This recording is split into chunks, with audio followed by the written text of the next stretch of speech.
Olá pessoal, estou aqui mais um dia para compartilhar com vocês esse propósito que o Senhor colocou no meu coração de trazer a palavra dele para edificar a sua vida. E a mensagem de hoje, o título é Propósito. Fala sobre a consequência das nossas escolhas. O que as nossas escolhas impactam na nossa vida em relação ao propósito que Deus nos criou. E eu quero começar lendo com vocês aqui uma palavra que está lá em Filipenses, carta de Paulo aos Filipenses, do capítulo 1, do versículo 20 a 25. E eu vou ler aqui agora para vocês. Segundo a minha ardente expectativa e esperança de que em nada serei envergonhado, antes, em toda ousadia, como sempre também agora, será Cristo engrandecido no meu corpo, quer pela vida, quer pela morte. Porquanto para mim o viver é Cristo e o morrer é lucro.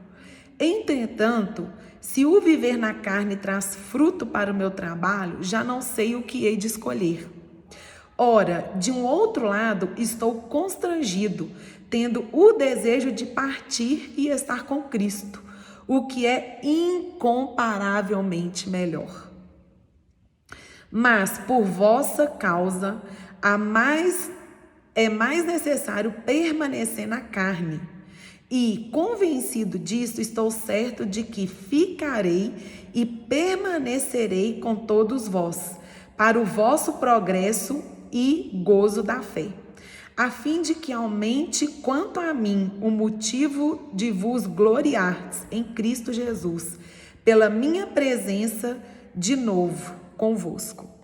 E aqui, o que nós estamos vendo? Por mais assustador que seja, Paulo fala que morrer é lucro e viver é Cristo. E é interessante, que nós, como seres humanos, nós estamos muito agarrados a essa vida terrena. E qual que é o propósito, muitas vezes, da nossa vida? Para que a gente vive? Qual que é o sentido, de fato, da nossa vida?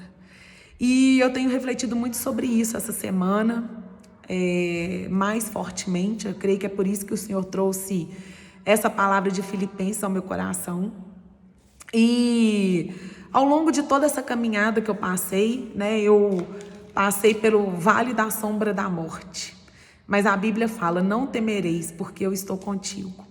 E o Senhor, Ele está conosco se morrermos para esse mundo, ou se vivermos, se estivermos na glória dEle. Então, quando nós, perdemos alguém e nós, muito de nós perdemos muita gente nessa pandemia, e eu vi o quanto que as pessoas se abalavam, e falavam, meu Deus, eu perdi, amigos tão novos, filhos tão novos, e a gente tem aquela sensação de que algo foi interrompido, não é essa sensação que a gente tem? E eu quero trazer para vocês aqui uma reflexão sobre um amigo meu que faleceu, o Leandro. E eu falo muito dele aqui para vocês, porque realmente foi uma morte que me impactou muito. E o Leandro, ele tinha um diferencial muito especial. O Leandro, ele tinha fome da palavra de Deus. Ele sentava num Uber, ele falava da palavra de Deus para o motorista. Ele ia numa padaria, ele falava da palavra de Deus. Ele ia nos jantares da Doné, porque ele amava tanto, e ele pregava a palavra de Deus. Quantas vezes e quantos empresários foram abençoados pela vida do Leandro, que ele se dispunha a pagar do seu próprio bolso para levar essas pessoas ali. E qual que era o propósito de fato? O propósito era fazer com que as pessoas conhecessem esse Deus que a gente serve, esse Deus soberano, esse Deus único, esse Deus onipotente, onisciente. Porque quando as pessoas têm a oportunidade que eu tive, que o Leandro teve, que várias pessoas que eu conheço têm, de conhecer esse Deus vivo, verdadeiro, esse Deus que nos trata como únicos, Nós não somos mais um filho de Deus, nós somos únicos para Deus. né? Todo mundo sabe aí que a nossa digital ela é única. Não existe ninguém no mundo com uma digital igual a nossa. E eu creio muito que Deus permitiu que nós somos criados assim, com uma única digital, para a gente entender que nós somos especiais e que nós somos únicos para Deus. E da mesma forma que nós somos únicos para Deus, nós temos um propósito único na vida de cada um de nós. Eu tenho um propósito único na minha vida, assim como cada um dos meus filhos tem um propósito único na vida de cada um deles, assim como o Vaguinho tem um propósito único na vida dele. E assim como você que está me ouvindo agora, você tem um propósito único de Deus para a sua vida. Porém, né? Tem um porém nessa história. Há dois caminhos. Há o caminho largo da perdição e há o caminho estreito da salvação. E dependendo de qual caminho que a gente decidir trilhar, isso vai determinar se nós vamos cumprir ou não o propósito de Deus na nossa vida. E é por isso que eu creio que o Senhor colocou esse título dessa mensagem no meu coração. Propósito, a consequência das nossas escolhas.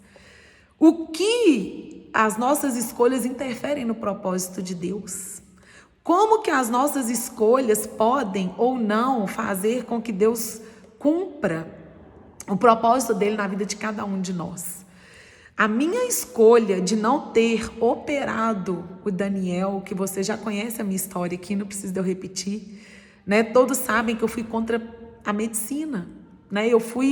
Todos os médicos falavam comigo, Carol, opera. Se fosse o meu filho, eu operava, eu tirava esse osso. Mas eu tinha um direcionamento que veio do alto. Eu ouvia a voz de Deus e eu tinha certeza que o propósito de Deus ia se cumprir na vida do Daniel. Porque quando eu engravidei do Daniel, o Senhor me deu uma palavra que está lá em Jeremias, que fala: antes que eu te formasse no ventre da sua mãe, eu já te conhecia. Então, antes que o Senhor colocasse Daniel no meu ventre, o Senhor já conhecia o Daniel. O Senhor já sabia o propósito de Daniel aqui nessa terra. E o Senhor falou comigo que o Daniel seria levado às nações e que o nome do Senhor seria glorificado através da vida do Daniel.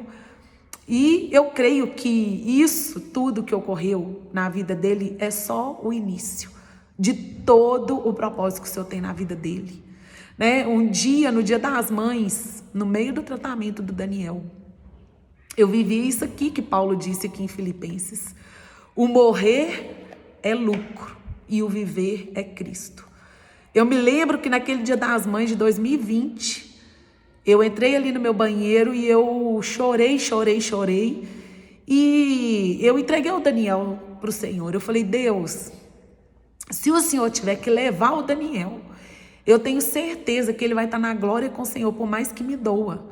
Né? Então, por que eu estou falando isso aqui hoje? Que eu creio que o Senhor está falando isso aqui para nós hoje, para mim, para você que está aí. De repente, a gente está passando por uma situação de tribulação na nossa vida, uma situação de deserto, ou até mesmo uma situação de bênção, né? Como eu recebi uma grande bênção na minha vida. O Daniel viveu de novo, né? O Senhor restabeleceu a vida do Daniel. Mas qual que é o propósito disso? Por que o Senhor abençoou o Daniel e fez com que ele vivesse mais anos? Por que disso? Por que tamanha bênção? E eu tenho que entender isso através da palavra de Deus. E como que o propósito de Deus vai se cumprir na vida do Daniel? E eu tenho grande responsabilidade sobre isso. A palavra de Deus e o propósito que o Senhor Deus, que Deus deu para o Daniel, ele vai se cumprir a partir do momento que o Daniel for obediente à palavra de Deus. Porque a palavra de Deus diz que a obediência, ela traz bênção sobre as nossas vidas. Da mesma forma que a desobediência da palavra de Deus, ela vai trazer maldições. Então, nós devemos ficar muito atentos àquilo que o Senhor tem para nós. Aquilo que o Senhor quer que nós tomemos, né? Tomemos de decisões. Será que o Senhor te colocou aí onde você está trabalhando, né? Que Deus te deu essa bênção, né? Essa empresa.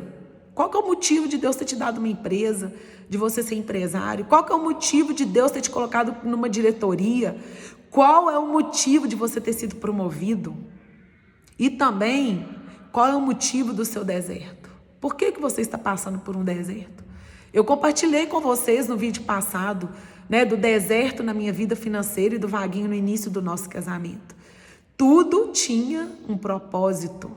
O Senhor tinha um propósito, fortalecer a minha fé, para que quando eu estivesse passando a minha maior batalha, eu estivesse firme, né, na promessa do Senhor, que é a palavra dele. Firme na rocha do Senhor, que é a palavra dele. E quando Paulo, né, fala aqui que viver é Cristo, né, e que morrer é Cristo e viver que morrer é lucro e viver é Cristo, né? E ele fala também aqui, né, que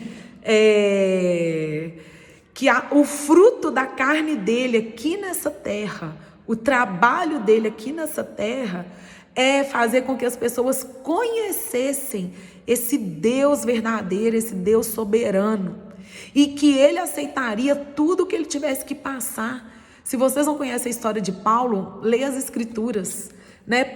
A história de Paulo é tremenda, né? Paulo era Saulo e ele odiava os cristãos. E um dia, né, resumidamente, ele teve um encontro com Deus, ele foi revelado literalmente, e ele, a partir de então, ele foi um dos maiores pregadores do evangelho de Cristo nessa terra, né? Então a gente vê o quanto que Paulo sofreu para pregar o evangelho.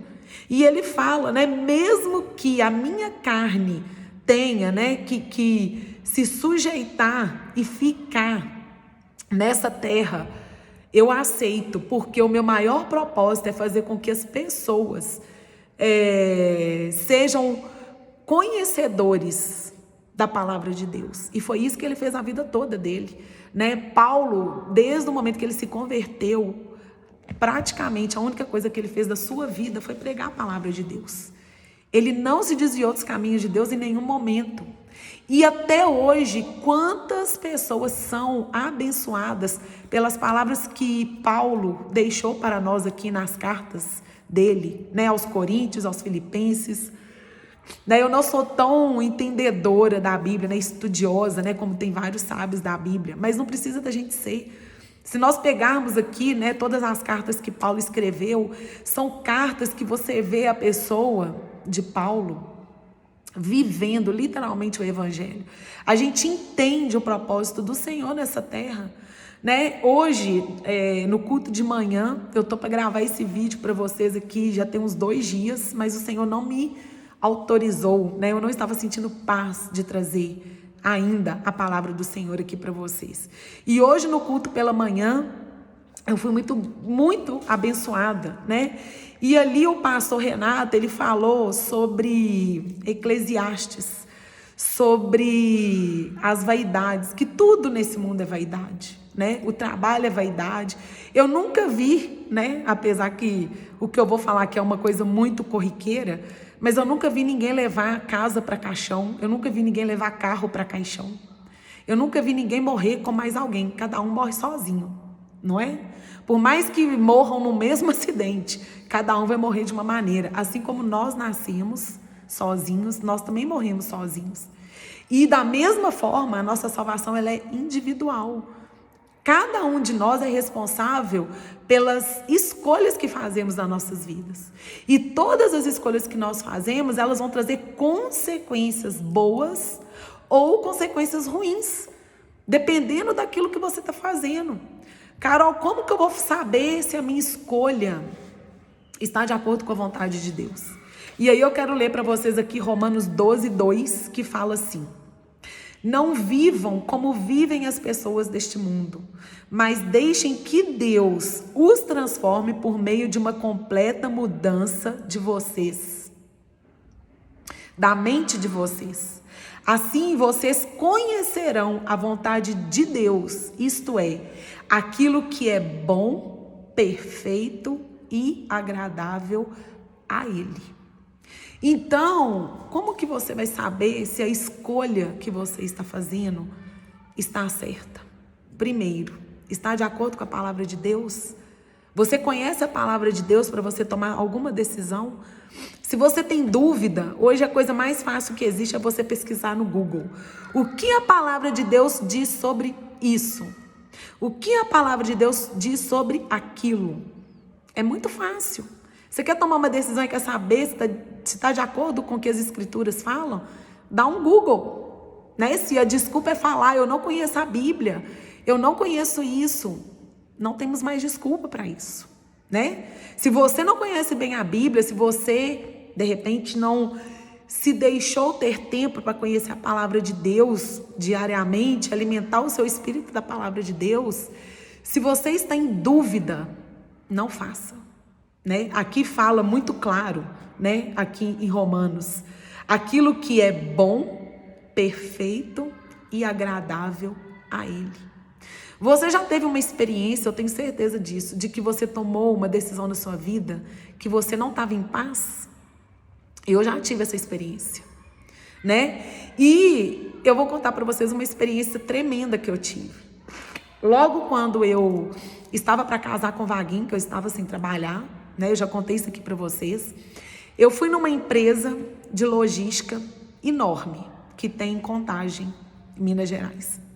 E ali eu me garantia, né? Eu sempre falei assim, eu sou muito boa nas entrevistas, eu passo em processo seletivo, eu preciso ter uma oportunidade. E aí o Senhor me deu uma oportunidade. E aí eu fui fazer uma entrevista num processo seletivo dessa empresa de logística, uma empresa enorme. E eu tinha muita experiência com logística, trabalhava com logística, enfim. E fui fazer a entrevista, fui fazer as seletivas, fiquei uma semana inteira fazendo ali o processo seletivo daquela empresa. E na sexta-feira, que era o último dia, eu comecei na segunda, fui passando em todas as etapas. Na sexta-feira, né, a gerente do RH me falou assim, olha, Carol, você passou, você foi a selecionada. Amanhã você vai vir aqui para conhecer apenas o diretor regional aqui da nossa unidade, da região de Minas. E na segunda-feira você começa a trabalhar. E assim eu fiz. Na sexta-feira eu estava ali naquela empresa, fui até ali para conhecer aquele diretor. E ele me conheceu, falou tudo bem e tal, né? Aquelas coisas de praxe, né? Numa entrevista comum, não foi uma entrevista, foi mais uma conversa de 5 minutinhos. Saí dali, a gerente de RH me chamou e falou, olha, segunda-feira às 8 da manhã você esteja aqui com os seus documentos para você começar. E assim eu fiz. Preparei toda a minha documentação no final de semana e na segunda-feira, o que aconteceu? 7h30 da manhã, eu recebi um telegrama na minha casa, me agradecendo e dizendo que aquela vaga não era minha mais. E o que aconteceu nesse sábado e nesse domingo, né? Aconteceu alguma coisa diferente? Não. Não no mundo natural. Mas o que eu fiz? No sábado, no domingo, eu orei, eu coloquei diante de Deus. Eu fui no culto da juventude no sábado, eu orei, coloquei diante de Deus. E no domingo, antes do Vaguinho ir embora lá de casa, a gente orou e a gente colocou diante de Deus. E a gente falou, Senhor, se não for a sua vontade, que o Senhor não permita que a Carol vá trabalhar nesse serviço. Era fácil para mim, desempregada, com meu casamento marcado, orar e entregar ao Senhor? Não. Eu corri o risco de acontecer o que aconteceu? Sim, porque eu sabia do poder do meu Deus. Eu sabia que se não fosse a vontade dele, eu não iria trabalhar naquela empresa. Né? E assim, quantas vezes eu vejo pessoas, né? Eu falo com pessoas, né? Às vezes amigas solteiras, e falo assim, Carol, conheci fulano, e eu falo, esse rapaz ou essa moça, elas estão de acordo com o que a Bíblia fala? Elas temem ao Senhor? Elas amam ao Senhor acima de tudo? Não. Então, será que essa pessoa, esse rapaz ou essa moça é de Deus para você? E muitas vezes eu vejo as pessoas embarcando em relacionamentos e sofrendo, né? E colhendo a consequência das suas escolhas, né? Porque quando nós não estamos alinhados com a boa, perfeita e agradável do Senhor, a boa, perfeita vontade agradável do Senhor, nada na nossa vida vai fluir. E às vezes a gente fica dando murro em ponta de faca, não é isso que a gente faz? A gente fica insistindo e sofrendo. E até quando a gente vai fazer isso? Né? O pastor Renato hoje no culto ele falou, olha, tire a sua visão aqui dessa terra, tire os seus olhos do chão, volte os seus olhos para o céu. A visão de um cristão, ela não deve estar nessa terra. A visão de um cristão deve estar no alto, né? A Bíblia fala ali em Salmo 21, se não me engano, Salmo 121, né? No Salmo 121, no versículo 1 e 2, fala assim: olho para os montes e pergunto, de onde virá o meu socorro? O meu socorro vem do Senhor, que criou o céu e a terra. Né? Se você ler lá em Gênesis, você vai ver Deus criou tudo, céu, terra, tudo, a luz, as trevas, o mar, a terra, os animais, tudo, o homem, não é? Deus criou tudo. Então, como que nós ainda temos a capacidade de fazermos escolhas na nossa vida que não estão de acordo com a vontade de Deus? Como que nós conseguimos isso? E eu vou te responder. Porque nós muitas vezes nós nos afastamos do Senhor. Nós não temos comunhão com o Senhor. E sem comunhão, sem intimidade, como que o nosso Pai vai nos conhecer? E como que nós vamos conhecer os nossos pais? O nosso Pai Celestial. Eu falei nossos pais aqui porque essa questão de intimidade é um assunto, né? É um assunto que eu presto muita atenção. Aqui em casa, eu vejo, né, o Daniel está com 14 anos, e na adolescência, geralmente, né, os filhos tendem a se distanciar um pouco da gente, eles ficam com mais vergonha. E a Sara e o João Miguel não, a Sara e o João Miguel ainda são menores, ainda, né, o João Miguel ainda gosta de ficar no colinho do Vaguinho. O João Miguel tem 10 anos, mas ele adora, assim, né, ele adora, né, sentar no colo do Vaguinho, né, que o Vaguinho carregue ele. E a Sara também é muito, né, apegada a mim. E o Daniel, com 14 anos, eu vejo, né, assim, que ele vai ficando, né, gostando mais das coisas dele e tendo menos intimidade comigo, com o Vaguinho. E esse ano, né, eu comecei a prestar atenção mais nisso. Eu falei, Senhor, me dê estratégias, porque eu não quero que meu filho se afaste de mim. Porque a intimidade entre pais e filhos, essa comunhão é que faz com que nós possamos orientar os nossos filhos. E a mesma coisa acontece com Deus. Como que Deus vai nos orientar como filhos de Deus que nós somos? Como eu falei aqui, cada um de nós somos únicos para Deus. Deus tem um propósito para mim, uma história para mim, assim como tem uma história para você. Mas como que nós vamos saber dessa história? Como que nós vamos saber desse propósito? Através da intimidade que nós vamos ter com o Senhor, né?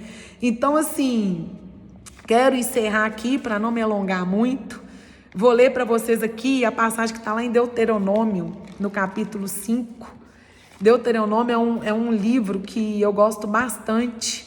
Inclusive, foi com Deuteronômio que eu me converti, Deuteronômio 8.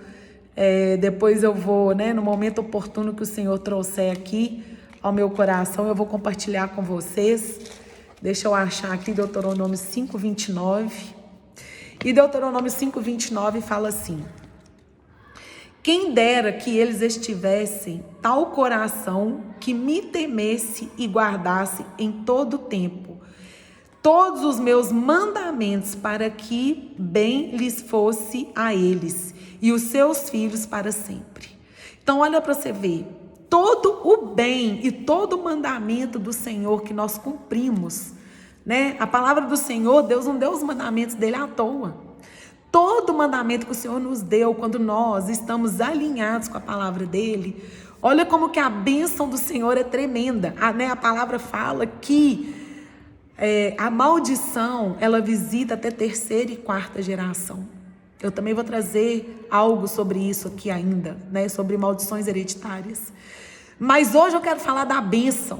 E a Bíblia fala também que as bênçãos do Senhor, quando nós, nos rendemos ao Senhor e quando nós somos obedientes à sua palavra, que as bênçãos dele vai além de 1000 gerações. Eu quero mostrar para vocês aqui a Bíblia que eu estou lendo. Essa Bíblia aqui, ela era da minha avó paterna. E minha avó paterna, ela não deixou para mim nenhuma herança natural nessa terra, Mas qual foi a herança que ela me deixou? A palavra de Deus, A minha salvação, a minha eternidade com o Senhor. Foi isso que a minha avó me deixou de herança. E é isso que eu quero deixar para os meus filhos. Eu quero deixar para os meus filhos a herança eterna. Porque quando nós, tivermos esse entendimento que Paulo teve, que melhor é morrer e estarmos com Cristo do que vivermos aqui nessa terra. Quando nós, como cristãos, tivermos esse entendimento, tirar os nossos olhos da terra, do natural, e quando nossos olhos estiverem voltados no espiritual, nós vamos entender e nós vamos compreender por que Jesus morreu naquela cruz. Jesus não veio aqui morrer na cruz para eu ter um carro, para eu ter um apartamento. Jesus não estava preocupado com isso, gente. Porque a Bíblia fala, das promessas do Senhor, que todas as coisas cooperam para o bem daquele que ama a Deus. Não é assim que a Bíblia fala? E todas as bênçãos do Senhor já foram conquistadas por Jesus ali naquela cruz. Então Jesus não estava preocupado. Deus, quando mandou seu filho morrer por nós, ele não estava preocupado com os bens materiais. Sabe qual era a preocupação dele? Era a nossa salvação. Era a nossa salvação. Então, quando Deus, mandou com que cada um de nós nascêssemos e estivéssemos aqui nessa terra, é para que nós cumpríssemos um único propósito em conjunto: levar a palavra dele e o seu evangelho por toda a terra, E é isso que nós temos que entender, que o nosso propósito aqui é muito além do que uma cura, é muito além do que um emprego, é muito além do que uma faculdade, é muito além do que uma profissão, é muito, muito, muito além do que as bênçãos materiais. É bom ter bênçãos, é bom. Eu já passei a escassez, Eu sou uma que eu sei viver na falta e na abundância, Se me faltar, ok. Se não me faltar, glória a Deus. Mas eu sei viver na fartura, na pobreza. Hoje eu posso dizer isso, porque eu passei por esses momentos. Nada me abala mais, nada. Por quê? Porque eu sou forte? Não. Porque a minha vida está firmada numa única rocha, que é Jesus Cristo. E quando nós estamos firmados na rocha, que é Jesus, nada vai nos abalar. E o nosso propósito, ele será cumprido, porque as nossas escolhas estarão de acordo com aquilo que o Senhor tem para nós. Amém? Essa é a palavra que eu quero deixar para vocês aqui hoje. Que vocês reflitam e orem e coloquem diante de Deus todas as decisões que vocês forem tomar. É você e Deus, não é você e fulano ou você e ciclano. Por mais que em Provérbios fala que na multidão de conselheiros há sabedoria, mas a decisão final de toda e qualquer escolha que nós formos fazer para casamento, para trabalho, para namoro, para o que for, para uma cura, para um tratamento, como eu decidi não operar o Daniel porque meus olhos estavam no alto, que foi dali que veio o meu socorro. Se os meus olhos estivessem firmados na terra, meu filho hoje não teria alcançado metade das crianças que a gente tem alcançado e que tem conhecido sobre esse tratamento, sobre a prótonterapia. Então eu creio que o Senhor me deu esse entendimento para abençoar a vida de outras crianças. E Deus já está abençoando, Então, que você tenha esse discernimento espiritual. Traga a bênção para a sua casa. Traga a bênção de Deus para a sua vida. Amém? Que o Senhor te abençoe, te guarde. E que o Senhor te dê sabedoria em cada uma das suas escolhas. E que o propósito do Senhor seja cumprido na sua vida. Eu profetizo sobre a sua vida muitas bênçãos do Senhor. E que você esteja firme e firmado na rocha e na palavra do Senhor, que é a Bíblia. Leia a Bíblia e tome as suas decisões baseadas nela. Não em opiniões de homens, mas no que está escrito ali. Amém? Que o Senhor te abençoe em nome de Jesus. Amém. Grande beijo e até a próxima.